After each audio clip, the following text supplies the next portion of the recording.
What's up, guys? Welcome back to another episode of Bennett's Customs. We are working on the radial flyer. We are literally at that last 10%. Is always the most time consuming in the nitty gritty, trying to get all the stuff plumbed, everything mounted, all the electrical done. We want to have this thing running in the next few weeks. There are so many custom pieces on this van. There's not a lot that's actually stock. This whole world pushed you to the edge.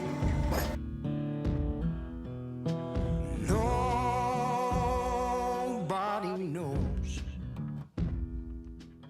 So in this episode, we are going to try and get underneath the undercarriage, which is basically going to blow you away, pun intended. And we are going to do a lot of the plumbing, finish a lot of the brackets that I've painted, get everything mounted. One step closer to hearing this thing fire up and hopefully ring our eardrums. I cannot wait to hear it. Then we're going to be digging into some of this stuff, some of the old hot rod stuff, which I cannot wait. But anyways, hopefully you guys enjoy this episode. Make sure you like, subscribe, hit notifications, and please let me know in the comments what you guys think about this and ideas as well. I love hearing what you guys think. It's great to hear you guys' opinion, whether it's good or bad. It's amazing because we learn so much from you guys as well. But enjoy. It's all right. It's okay. Bites out of it. You're gonna live to fight Martin, another day. big Martin digging into a rotten banana. Look at him go. He's getting big. All right, so on the table, you guys have, if you have been following along with this van, you may have noticed that this bottom piece that actually sits directly under is our scoop for the radiator. And I painted it in the vintage green color, which is what this oil tank is. And it just looked a little bit too much, I think, for underneath the car. It really stuck out. So we went back to the original epoxy primer look with the clear coat over top, and I really like this paint, especially in the sun. It's just got this really cool metallic to it. In this light, it's like kind of got this really neat green pewtery color. It's the same color we painted the wheels. But basically, this has got more fans than the bloody Dyson warehouse underneath it, and it is one for the oil cooler. We want to obviously make sure that the oil traveling through there is running through the oil cooler. We obviously have the radiator for the coolant that runs through it. A lot of guys have been mistaken. It is water cooled. There are fins on the heads of that radial motor, which obviously help. It's also like kind of style points. It looks good, but they definitely do help with cooling the heads, but it is completely water cooled. With that, we do have two Davis Craig water pumps. They are sort of the same. They both do 37 liters per minute, and that was what was recommended from Radial Motion or Bespoke Engineering. So they've kind of tried and tested it. So we're just, picking up where they said, yep, do that. So we got to plumb those in, get them ready for wiring. And then I need to get sort of radiator fitted into this for the last time so that I can swing everything up underneath. We got all those brackets, we've painted them finally. These, you've probably looked familiar. They are for what houses the oil cooler. All of this stuff needs to be put up underneath the van. I want to get it all into place and fitted so that the boys can come back and terminate the rest of the wiring that needs to be done. That way, next week, I have a sheet about that long of all the fittings that I need to do for the cooling, the oil, the fuel, brake lines, all that. So we're really down to the nitty gritty, which I mentioned before of, we're kind of at that 90% with this entire build. So we really got to, be meticulous, really be organized. I want to make sure everything's laid out really nicely, neatly, and, in a good fashion where stuff is accessible. So I've explained it several times in all the builds. Whenever you're creating something or building something that is going to be potentially something that could fail, you want to have stuff accessible. So you kind of want to plan for the worst but hope for the best. So if you got a fuse panel and you're doing all your wiring, you want to make sure that that fuse panel is accessible. Either it sits up under the dash and it swings down, but you want to make sure those fuses are easy to get to. Like all your electronics in a way, if it's easy to get to, then it's going to be great for when if that breakdown does happen, which they do occur, then you have area to access everything. You don't want to hide everything and, you know, having to be ripping your whole entire interior out to get to one little component. So moving right into it, what I need to do is, you know, the louvered panel that I have that sits on this, that's going to be a bit of a trial and error part. So basically this whole radiator setup, it needs to be plumbed, put water in it, and then obviously we need to run the motor, and then we need to keep an eye on the temperature and to see if it's going to work or not. It's completely trial and error. This whole entire vehicle is trial and error. Unfortunately, it's, you know, we don't have an instruction manual to be able to line everything up. So it's just a bit of like common sense versus, you know, hopefully this will work with a little bit of experience of running radiators in the back of stuff. I used to run all my radiators in the back of all my little rock trucks that I used to build in all the mud trucks. And, you know, had lots of issues with them, but also learned a lot of how to eliminate those. I'm going to stick a bunch of stainless nutserts all the way around here. Yes, I am using stainless nutserts, and yes, this is aluminum. If you guys aren't familiar, they are a dissimilar product, or metal, aluminum and stainless. So when you put them together and add water or salt, they will create basically a battery, and the aluminum will be the anode from that. So, you know, in a lot of marine areas and stuff like that where it's constantly getting salt water or water put onto it, it can cause that corrosion. So I think it's called like galvanic corrosion or something like that. Can't remember the actual specific name. But because this has been primed and coated, you know, fingers crossed, there's no actual aluminum that is going to make contact. So we do have a barrier between the stainless and the aluminum is what I'm trying to say. I got a bunch of M4 little nutserts. If you guys aren't familiar with nutserts, they basically are a tiny little sleeve. You can get them in aluminum, mild steel, and stainless. And they run through a gun like this. When you squeeze the gun, I'll kind of sacrifice this one so you can see it. But if you can imagine, the material is over top here. You squeeze this down and it pinches the material in between. That way you can spin this off and it will have just a nice little setup. Basically looks like that, so that you can, you know, remove the panel multiple times without having to get to the back to put a nut or anything on it. So these things are epic. I use them all the time throughout different builds. They have different sizes, different lip sizes, countersunk ones, ones that sit on top like we're using. There's multiple different ones. So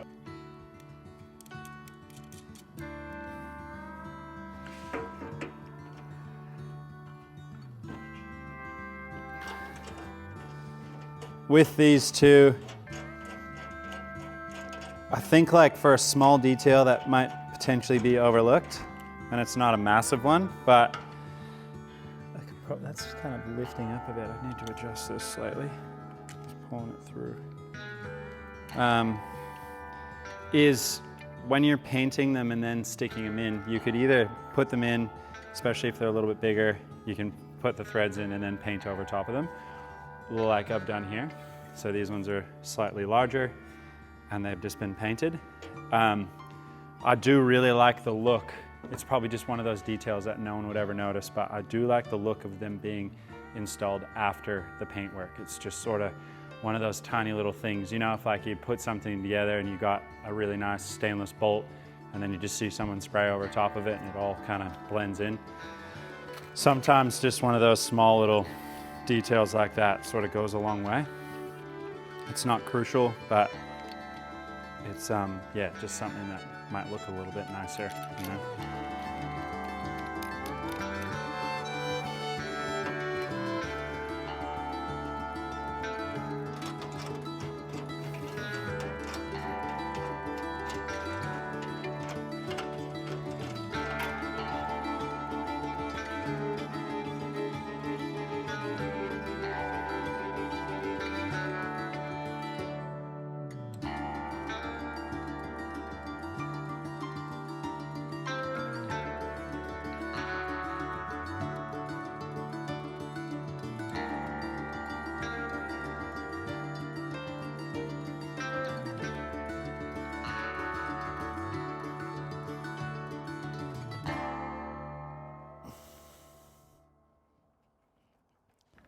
There's multiple ways of mounting these fans. And one of them is putting just trying to get it in the right spot, putting the, you actually run these little plastic cables through. They're almost like a little plastic threaded tie. And this goes on the back side, comes up through, and then it holds it into place using a little spring and a cap. I usually don't like to use these because I don't like to disturb the fins. I like the fins to stay the way they are. But in this application, we don't really have anything else to fix it to unless I were to make some braces that kind of come off and we fix them into this. But I have a feeling that there might be a potential shroud maybe need to be made, possibly, but I'd like to run it without and just to see. So I'm just going to use these temporarily. We're just going to test it, see how it works. Another way, you can run them through. Sometimes I like to use an Allen key. The only reason why is the Allen keys that have your little kind of swivel end on them. They have like a little ball, so they're nice and round, and they're not going to, you know, you're not going to poke anything using like something really sharp. So you can just stick this in there. I've kind of just eyeballed it. It's in a nice spot, so I can then just slide this all the way through. And now we've made contact to the base. So I know that that's where it's going to be. And I'll just do that all the way around. The fins aren't the thing that's going to, if you destroy the fins, they're just what's cooling it. So we're not hindering the performance by any means. It's the cores, these little tiny cores that run through. They are what hold the water. So you don't want to damage these. So you obviously want to just make sure you have it between if you can. And then we'll flip this guy over. Even like a piece of plastic you could use. Anything that's not too sharp. So then we can then take this, slide these guys up through the bottom side, which I'll try and do.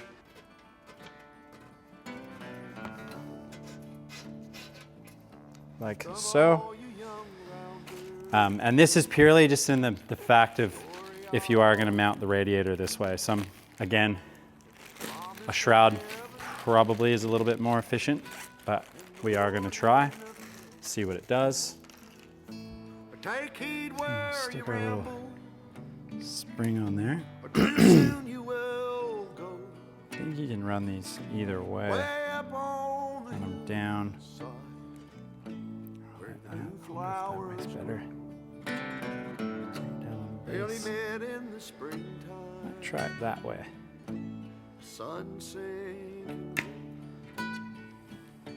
Two star crossed to lovers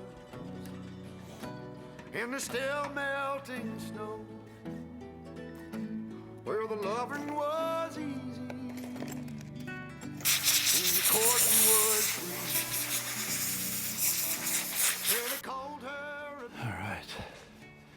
So this is the louvered piece that's going to sit on here, but you kind of understand the idea of trying to eliminate the air. So there obviously is going to be a gap between this and the radiator itself.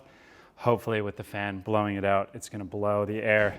Also, the air is going to be passing this way underneath the van, and I'm hoping it will act somewhat like a venturi and sort of help expel the air.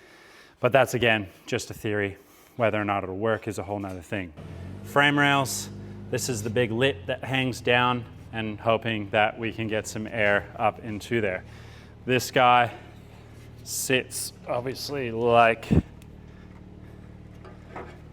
that, and then we have our ports on the back side here that will allow us to get our coolant in and out. This is just a plug in case we need it. If I need to bleed it or something, I can reach up here.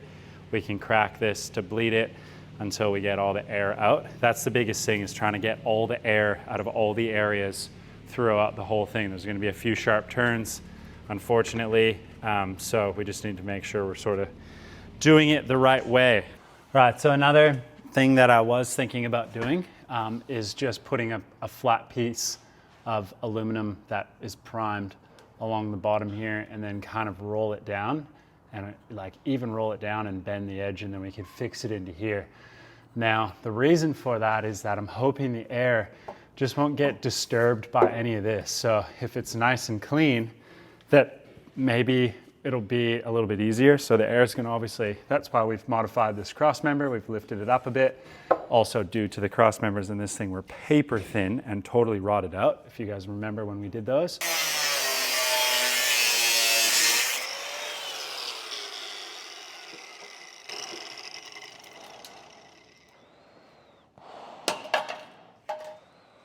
Look at that.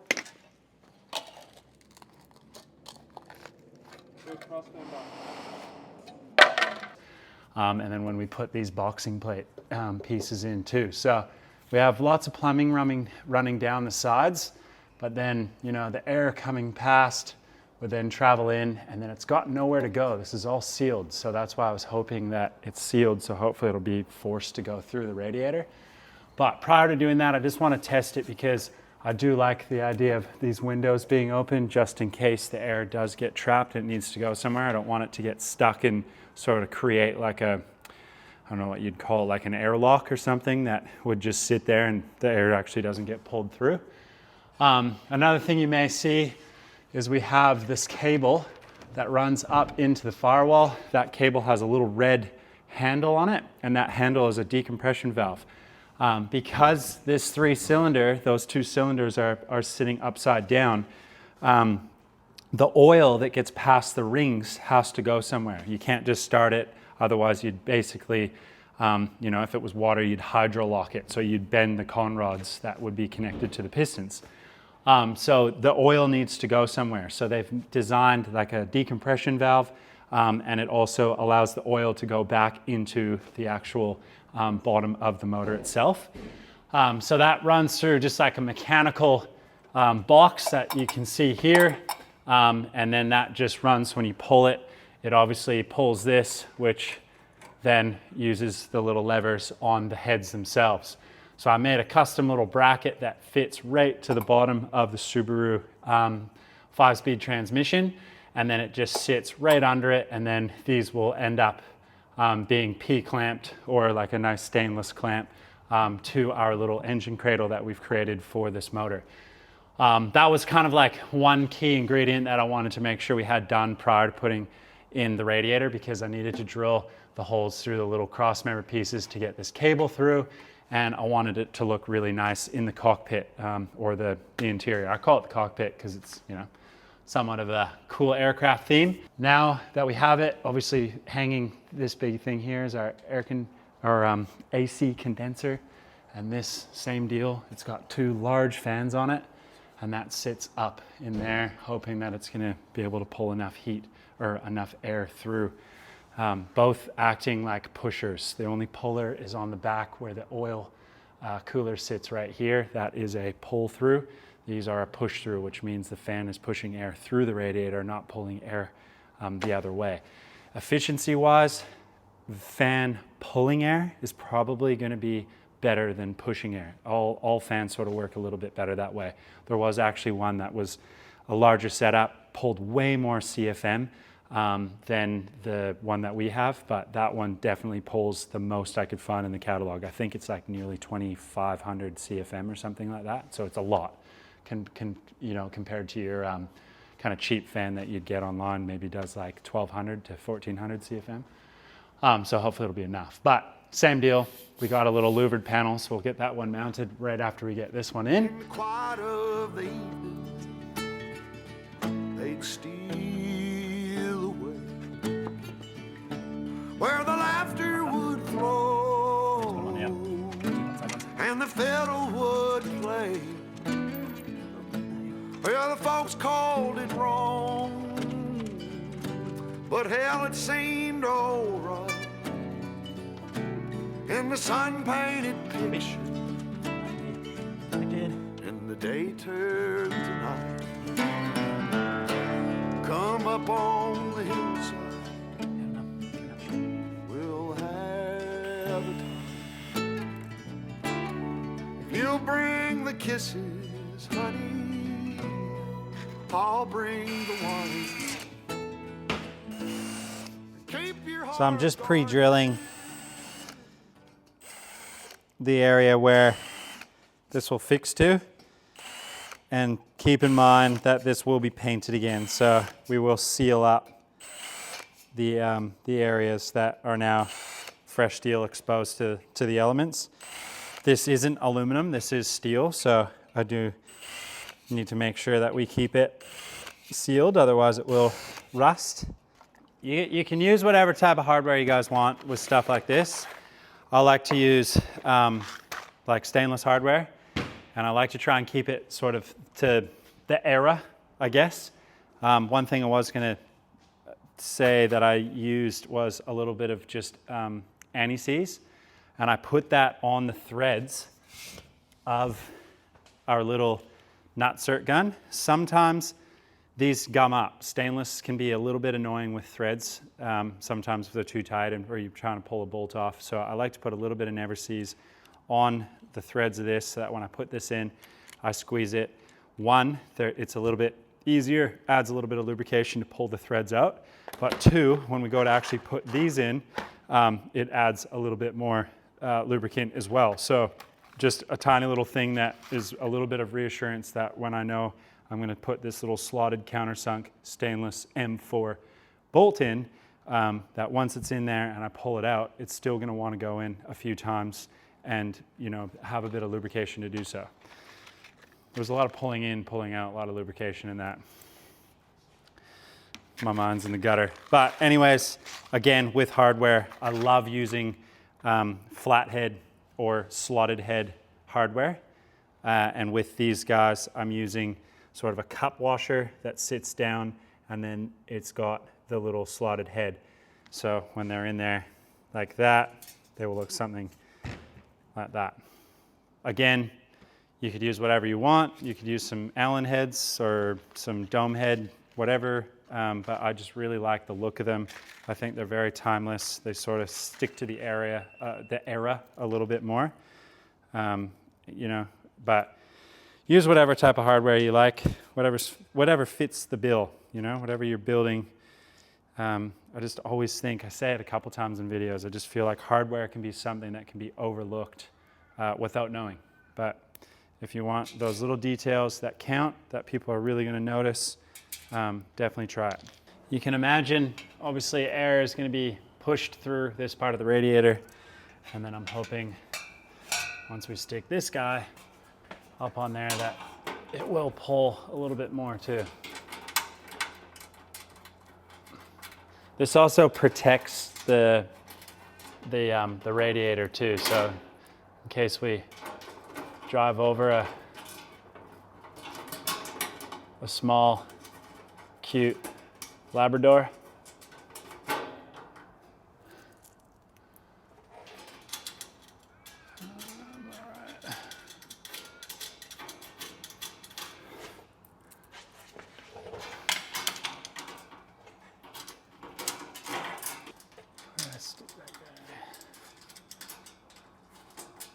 I really like this color. I know I've mentioned it several times, but something about it, it's really neat. It's kind of changes color in different lights, which is really cool. All right. So we didn't have a whole lot of room to work with under here. Obviously, one, because the radiator takes up so much room. Two, I didn't want to hinder any of the air actually coming through to be, you know, be disturbed with going through the radiator itself. So the air conditioning condenser setup sort of luckily kind of just fit up where we wanted it in here, which was excellent. So you can see it just, yeah, kind of fit like really well. So this is going to slide up like that and sits on an angle like that. I will grab this guy.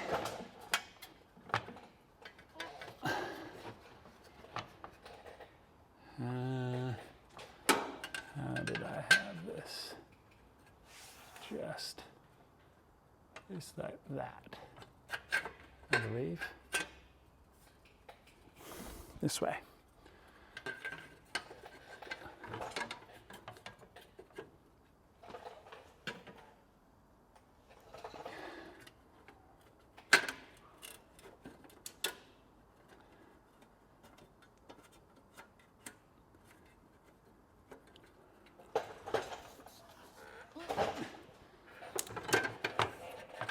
If I can just get a couple into place, hold it in there.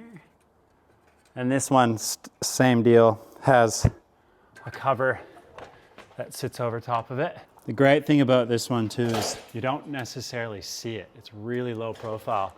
So when the car is actually on the ground, yeah, you don't even see it, which is cool. So just sits nice and tight up like that. Hopefully this way it'll still pull enough air through in order to still be efficient and keeping the air conditioning nice and cool, especially in this part of the country. We've been in a massive heat wave for like the last month, and it's been hot as all buggery, especially in our new workshop. Lots of space, but it's not a tilt panel anymore, so we don't have concrete walls that are very good for insulation. So we're now working with a tin shed, but it's not too bad. We will survive. It's good to sweat it out. So now you can see that's fitted into place. Our air conditioning hoses kind of get tucked up inside there. You'll barely see them when everything's sort of set up. So this is the cover. So I haven't drilled any holes or done anything yet. I'm still in the modifying stage, but it is painted because I didn't want it to obviously flash rust, but this is what I'm considering doing. Something just like that. And what we'll do is just pick up a couple of those mounting bits, so it'll just go straight through the cover. It looks really nice on this side where the fittings are. I made it break up and over, so you can see where it's all gonna sit. But yeah, looks the part. So we'll get that fitted too. So the way that these vans usually work is there's a long pipe that goes all the way up to the front there, and that connects to the shifter mechanism for a manual or an automatic too. We've obviously retrofitted this whole setup to work with our 5-speed Subaru transmission, and it's got a Subaru gears adapter that Todd makes locally in Perth here. And then it's got the output shaft, which is your gear selector, so it's kind of in and out, and then it turns as well. So what I did was I actually was able to utilize some D shaft, or double D shaft. That's your steering shaft that is usually used for, when we did Ben's Roadster and finished off the steering for that to make it safe. And obviously we use that, and it sort of works as a great application for it. It gives you grub screws as well that hold it on, and then little nuts that tighten down on the grub screws. So this will just shift back and forth. So I just need to adjust that quickly, making sure everything's good. Then I can tighten all these now, and then knowing that we are going to get all of our gears through it, and then we will be able to sit our oil cooler right here. So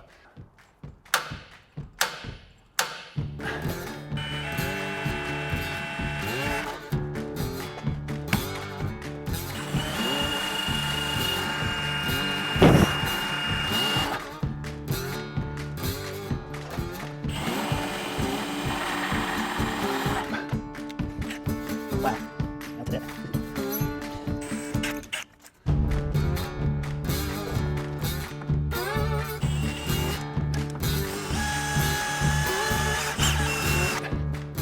Okay, so now that we've done the shifter mechanism, obviously making sure everything works and does what it's supposed to do, we can now sort of fit the nice brackets that we made, adding the little dimple dies. And these are going to sit up into place like so. And then above that, on the base of it, we'll house the oil cooler. So we're just going to fit these now.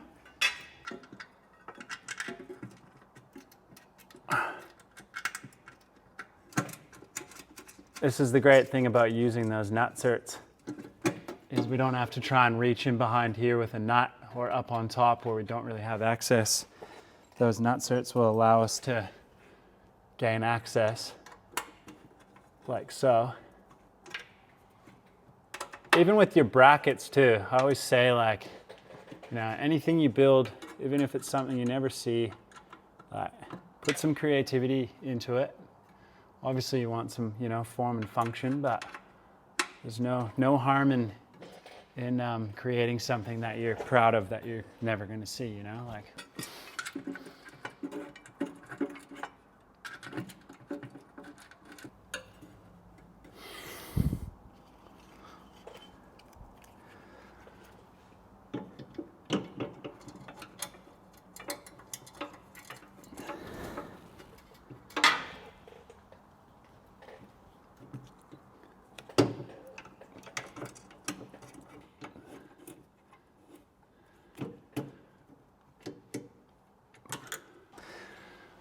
So now we have our oil cooler fitted into place. I just need to get 2 more bolts for either side there, but you kind of get the idea what we were trying to do with this one. Again, these are reverse polarity, so you can flip the wires and flip the blades to either make it a pusher or a puller. This one will act as a puller, so the air that'll be sitting up here, which hopefully is not going to be too hot from sitting on the back of the radiator, but there is sort of a fair amount of air gap area where I'm hoping we'll kind of insulate it so there won't be. But then that'll just pull through here. We have a oil pressure temperature switch. And then we also have our outlet and our inlet. So these will get some nice AN anodized aluminum fittings, and then we will run a sort of a crimp end style or like screw-on style cap, very similar to here with these ones, and they run a nice sort of fabric hose.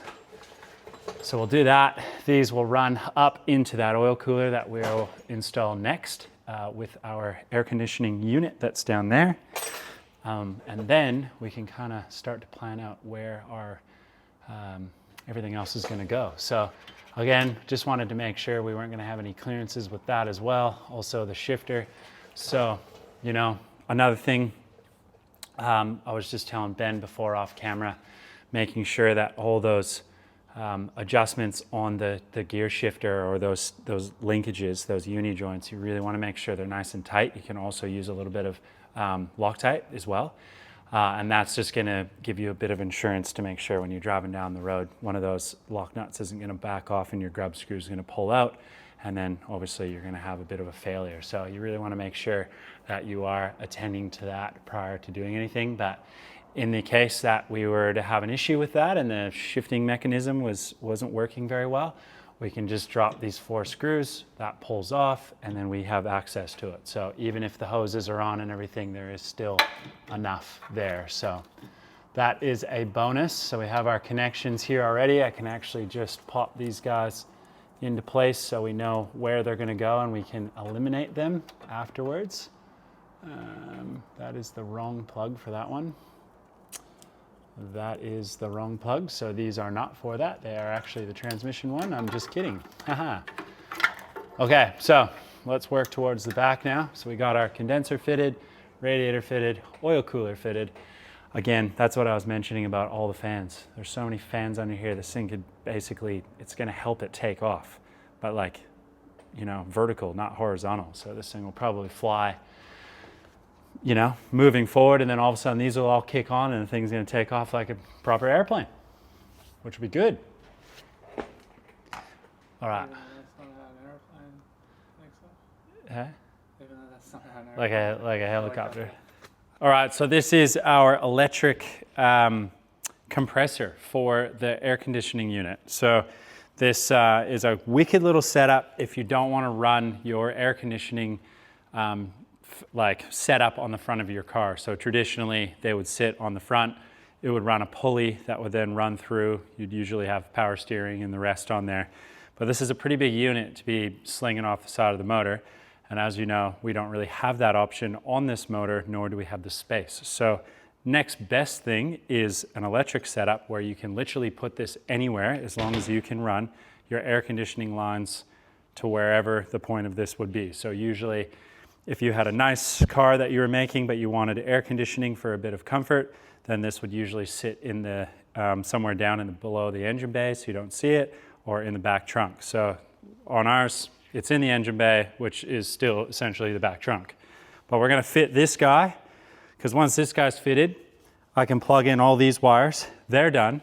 Then we can get this guy mounted, which is our little oil tank. And that's what's gonna house all of our oil when it gets removed from the motor. So we're just gonna put this guy in. It sits probably a bit dark for you guys to see, but it sits right up in this top corner here.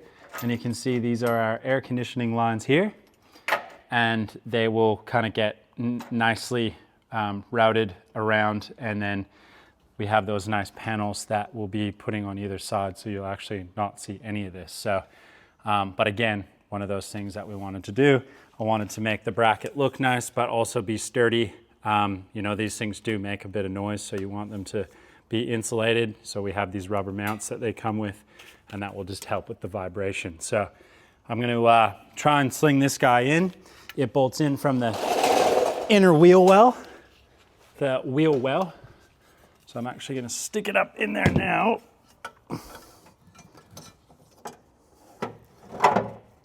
And then I'll be able to lift it up into place and get a couple mounts in there. Whoop.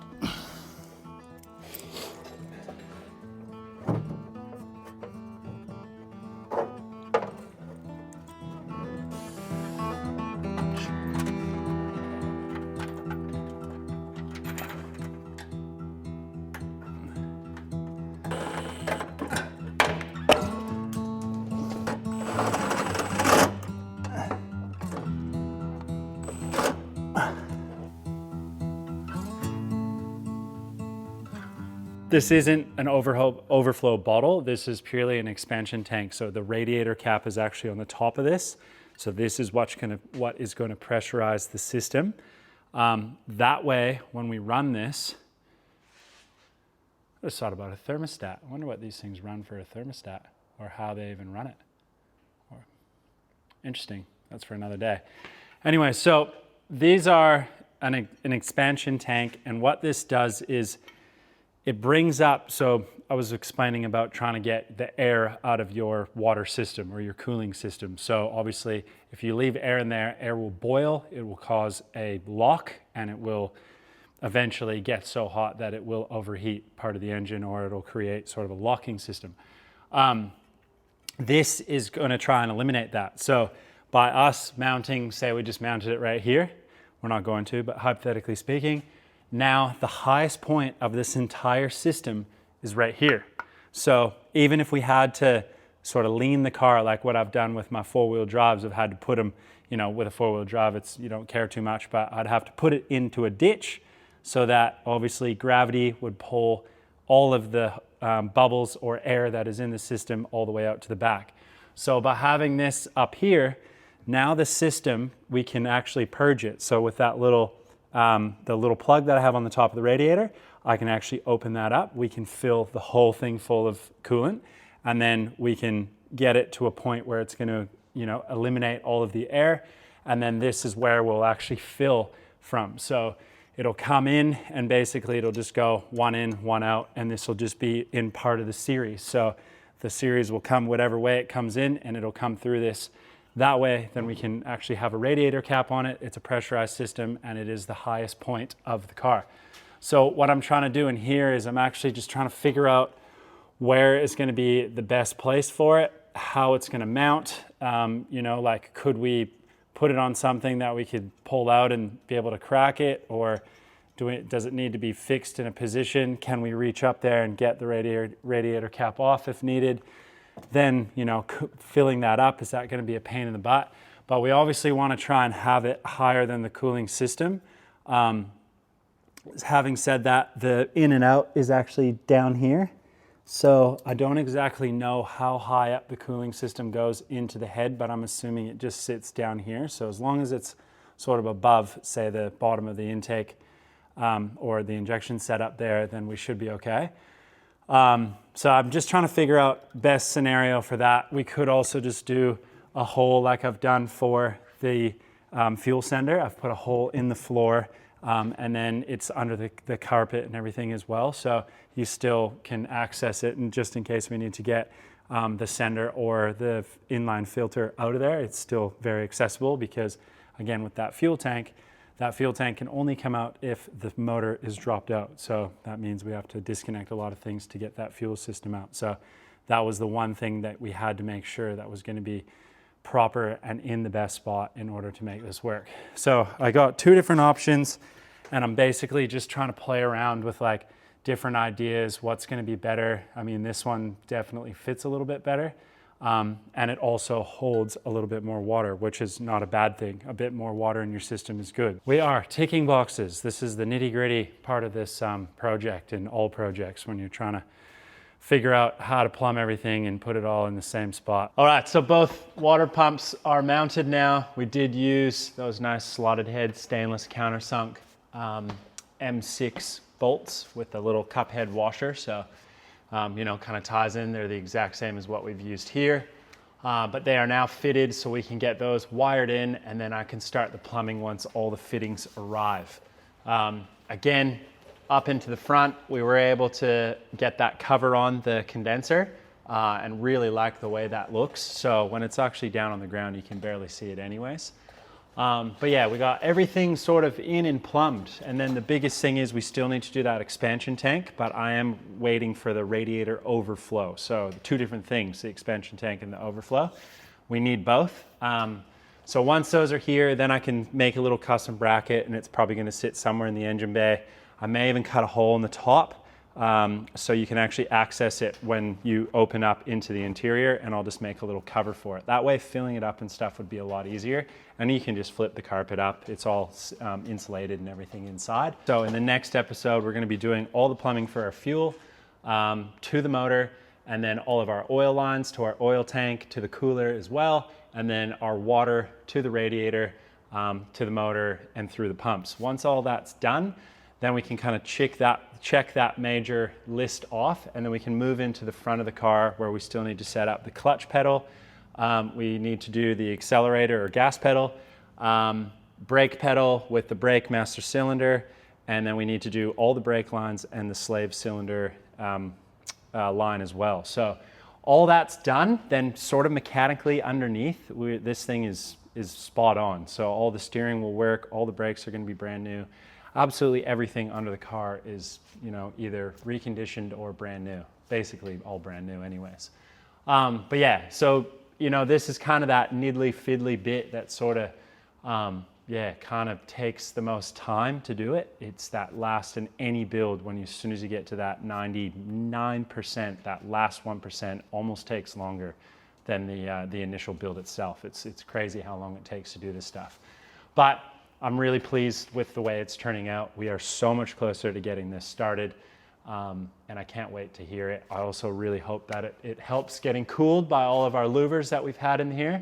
I actually just did a rough count, well, not a rough count, an accurate count, and we have 227 louvers on this entire split window, which is really neat. There's probably not a lot of split windows out there with more than 227 louvers. So it's nice to be able to add that kind of vintage louver, you know, inspired by early hot rodding into this, and kind of, you know, a lot of that form of that hot rod has been true to trying to build it in this car itself with lots of subtle touches. So I'm very pleased with how it's coming along.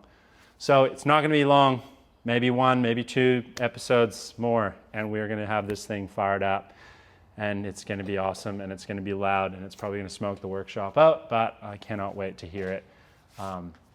Yeah, it's going to be really great. So we'll get everything all sort of buttoned up, plumbed up, all the electrical done, and then we're just going to run through it, making sure all the program and everything works.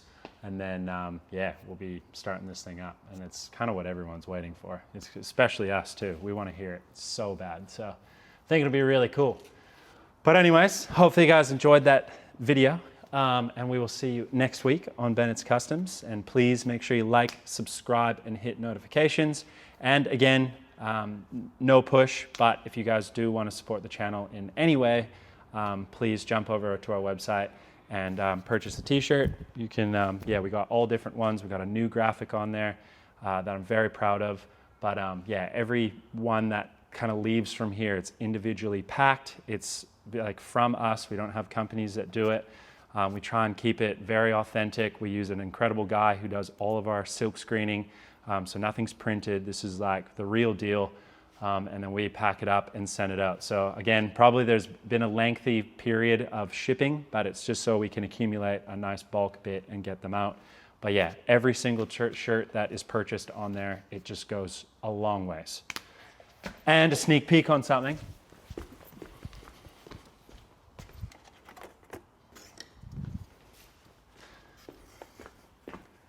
Well, I could probably do this not under here though, or do, yeah.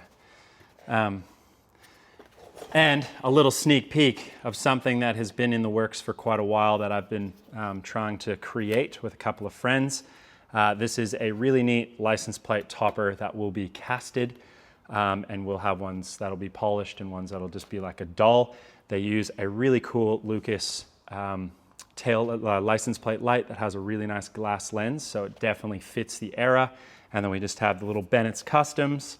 And then here where these little provisions are, those are going to have two little round glass reflector lenses, which will really fit the part. But just a little piece that, you know, kind of just tops your car.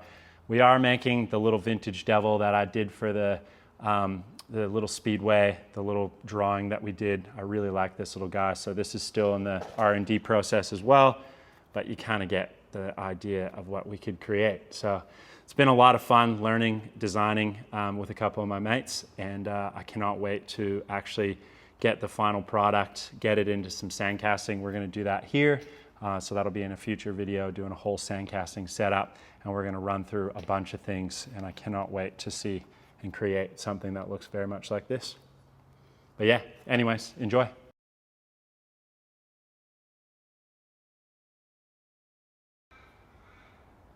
He's definitely eating because there was a banana left on the top there that was like pretty rotten, and he had like some big bites out of it.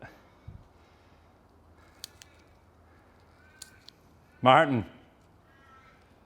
Big Martin digging into a rotten banana. Look at him go. He's getting big.